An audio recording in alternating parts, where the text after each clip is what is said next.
Hey guys, and welcome to today's video. And in today's video, I'm going to talk about different genetical versions of Finasteride, such as Locklab, Hims and Keeps, and I will talk about my own personal journey of taking Finasteride and what kind of brand I take, and I also share a couple of tips that you can take away and implement in your regrow journey. And for you guys who are new to the channel, remember to subscribe so you get notification about latest contents and upload. And if you are new or subscriber, welcome back. My name is Alex, and I'm previously hair loss sufferer who was able to regrow back my own hair. And I'm also a certified trichologist. So today I'm going to talk about Finasteride. And nowadays there are many options in terms of ordering online or getting a subscribed service for delivery of Finasteride.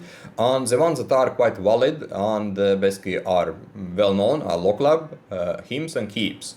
And difference between them is that Locklab, for example, has Finasteride that basically pills that they provide has a 1.1 mg of finasteride each pill, so it's a bit higher than regular standard dose of 1 mg. And it also have added oral minoxidil at 5 mg, and there is also 1 mg of biotin in them, right? So that's kind of more composition of different ingredients that would address DHT and also growth stimulation at the same time in the same pill. Hims and Keeps is more like a genetical version of finasteride with 1 mg pills, and there is nothing else added to them. So, for example, I personally am not a big fan of oral minoxidil because I find it basically not as good option as topical minoxidil, and I have spoken about it in previous videos, so you can check them up as well. But, for example, for someone who has, let's say, severe scalp problems such as inflammation or dermatitis or other issues that one needs to work on or finds it more convenient or taking oral growth stimulant, then of course Locklab can be an option to consider. Right, but this is not something I personally would do or take. And the Hims and Keeps is basically genetic version of Finasteride. Each of them has 1 mg in them. And the thing is that often what is difference between a brand name, for example, Propecia that I take, this one here, is that Propecia is much higher in price compared to genetical versions of Finasteride, because Locklab is around 60% lower than Propecia, and the Hims and Keeps, they are around 70-80% lower prices compared to Propecia. So there is considerable savings of switching to genetical version of Finasteride. And of course there is also other options that are even cheaper, such as genetical versions of Finasteride that you can get by prescription by the doctor. But from my experience, I always have had a negative effect from taking genetical versions of Finasteride that I have been getting a subscription. Because one of the reasons could be that I personally microdose Finasteride, so I split 1 mg pill in half.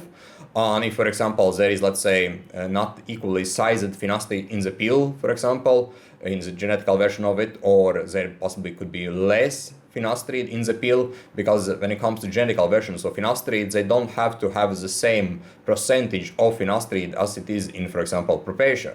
So there can be a slack, maybe 10% slack, 20% slack, and that may not be a big deal, but someone who is microdosing it, it can actually have an effect on how much DHT is blocked. And for me, as I have spoken before, it is important to address DHT angle on daily basis.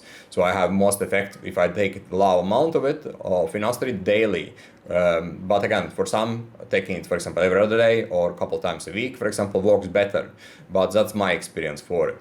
And I have been taking Propecia personally for the last 16 years. I haven't had any issues at all with it. It has been working well. It did stabilize my hair shedding. It did thicken up my hair. So I had a lot of positive benefits in terms of the hair without experiencing any side effects from it. And again, possible reasons why there could be side effects. It could be, for example, unhealthy lifestyle, could be hormonal imbalance, could be other issues, because those factors does affect and can be a problem for someone who basically considers taking Finasteride. And when it comes to those basically genetical versions of Finasteride, like if you are going to take a genetical version of Finasteride, then I personally would likely suggest looking into online subscription services such as Hims and Keeps. And of course, option would be Locklab for someone who also wants to have oral minoxidil in the same pill, right? And again, once again, it's not something I would personally take because I prefer have a topical minoxidil for various reasons. but for someone with scalp problems or someone who doesn't have time to apply topical minoxidil and is not concerned about side effects from it, then of course it could be an option. But I find subscription services a better option compared to getting a prescribed version of a genetic version of finasteride from a doctor, right? So if you want to have prescribed versions, then better would likely be taking brand names such as Propecia. And also thing with finasteride as well, like you can check up your DHT levels, right? So for example, you can check up your DHT levels, serum DHT levels before you start taking finasteride, on what happens with them after you have taken finasteride, right? Are they actually lowered compared to before, or are they the same? Like, so for example, if you do take and test your DHT levels, serum DHT levels, let's say 6 weeks after taking finasteride, they should be lower. Like they should likely be lower by 50-70%, right? But if they are the same, then there could be a problem. Then it could be a possible reason why that the finasteride pill is not working for you, or is basically have something happen to it, right? So this is basically a tips I want to share with you as well, guys.